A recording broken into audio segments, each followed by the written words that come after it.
Welcome in, everyone. I hope you guys are doing great from wherever you're watching this from today. We've got a topic about expanded military power on the United States-Mexican border amid appearances, I should say, that the U.S. continues to posture and stage in a way that would indicate some type of military action is coming in the near future against the drug cartels. We're going to break it all down and much more. As always, please make sure to like and subscribe. Hit the bell so you always know when we have a new video coming. Comment below with how you want to see President Trump, the military, and the United States government handle the nasty, terrible drug cartels. I want to hear your thoughts. You guys are just as much a part of this as I am, and I want to know what you think about it. And now let's go ahead and roll into a very important topic. As we talked about roughly a week or so ago, the United States military, the United States government had broadened the military's power on the border, putting some territory directly under military control for the purpose of being able to stage better, protect the border, gear up against the cartels. And this was seen as a significant move by the Trump administration and by the Department of Defense. It's not often you hear the military taking complete control of large areas on the border or anywhere else for that matter in the United States. And it was seen as a big step up the escalation ladder to put the land on the border with Mexico under direct military control. The reason for that is it allows the toolbox that Trump and Pete Hegseth have to be deeper, include more assets, more resources, and it was a smart move. I mean, we are at war with these scumbags.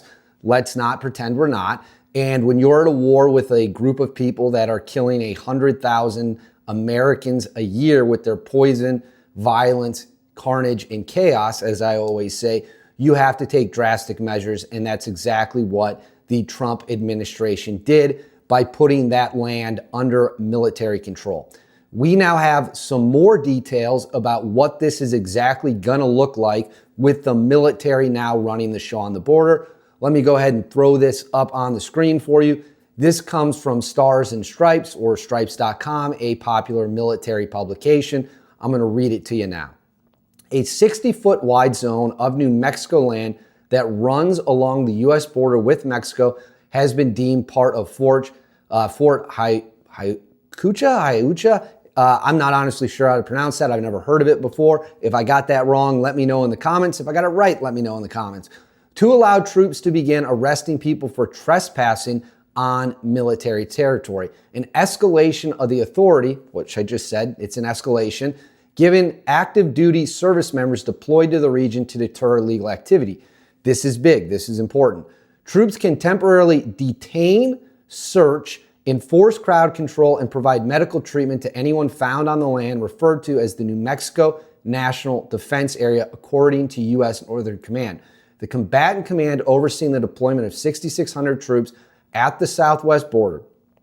Through these enhanced authorities, U.S. Northern Command will ensure those who illegally trespass in the New Mexico National Defense Area are handed over to Customs and Border Protection or our other law enforcement partners, said Air Force General Gregory Gillette, Northcom Commander. Joint Task Force Southern Border will conduct enhanced detection and monitoring, which will include vehicle and foot patrol, rotary wings, and fixed surveillance site operations. Troops in the area can also request help with temporary barriers, signs, and fencing from Fort Hiucha, however the hell you pronounce that. I am doing my best here. So this is the details we just talked about.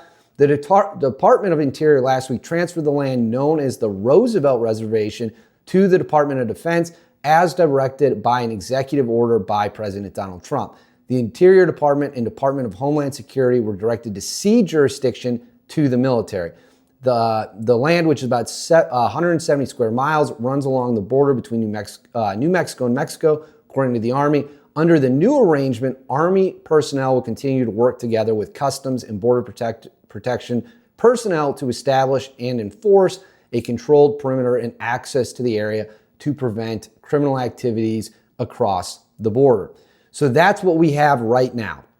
The United States military is taking control. There are 6,600 service members on the border ready to rock and roll. As they said, they're going to be using helicopters, surveillance sites, and much more. And now anyone who steps 1 foot over that border will be put in essentially military detainment so they can be searched, figured out who they are. And instead of Border Patrol or local PD or whoever it might be, they will now face the full force of the United States military.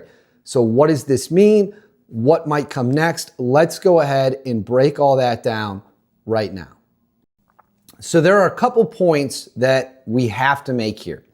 Point number one is the fact that President Trump has now committed to turning parts of the border into military-controlled sections, proves how serious he is when it comes to dealing with the drug cartels.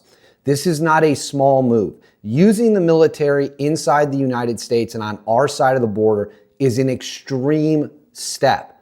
It is only taken as a last case scenario. It is a break glass in case of emergency type of move. The reason President Trump is doing that is because the drug cartels are, I've said it before, I'll say it again, I'll never be afraid to say it, are essentially terrorist organizations who terrorize this country with the poison they produce, backed by China, which helps them and gets the chemicals into the country to use to manufacture that. So he is sending the message that you're no longer dealing with cops, Border Patrol. If you're going to come over and these cartel members try to sneak over the border, smuggle people over the border, you're going to be dealing directly with the U.S. military, who now has the power to stop you, search you, detain you, and deal with you as they see fit. An extreme measure, no question, but also a 100% necessary measure. And that's the point we have to press as hard as we can. Just because it's extreme does not mean it's not necessary. Point number two, the fact the United States has put all these assets on the border, and as you just saw in that report, that includes helicopters, armored vehicles, surveillance tools, and this comes on top of the fact that we know there's drone flights going into Mexico, we know there's spy flights going into Mexico, and now we have a lot of weapons and firepower on our side of the border being run by the U.S. military. That is a sign, in my opinion, beyond a shadow of a doubt, that they are staging and getting ready in case the order comes down that it's time to cross the border and take these people out. Peace through strength is a real thing. You want the bad guys to look across the border, see the United States military with all their weapons and all their tools, and think twice about whatever they might do. Remember, we know the drug cartels are flying drones up and down the border trying to figure out the locations of U.S. service members. Why those drones haven't been blown out of the sky is beyond me. They absolutely should be blown out of the sky. I don't care if they're on our side of the border or the Mexican side of the border. If they're on our side of the border, it's an automatic green light. I'd also shoot them down across the border in Mexico. And I tell the Mexican government to get over. Mexico's government's either going to fall in line and help us eradicate this evil, or we should just ignore them. It's as simple as that. We cannot let these people poison our country. It cannot be tolerated. It cannot be allowed.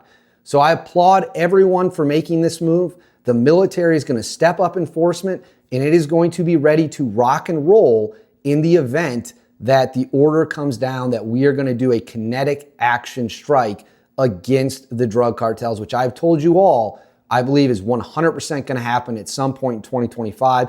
It should happen at the first possible chance it can. We need to send a message, and the greatest way to send a message is to start wiping these scumbags out. People might disagree. If you disagree, let me know in the comments. If you agree, let me know in the comments. But this is another step up the escalation ladder in the fact the U.S. military is now in 100% control of these border sections shows you just how serious Trump is about dealing with these animals. And that's what they are. They are 100% animals. They are two-legged animals, and that's how they should be dealt with. And that's how they're going to be dealt with. So I want to hear your thoughts. Let me know in the comments. Make sure to like and subscribe. As always, I'll see you all next time, and let's hope the job gets done.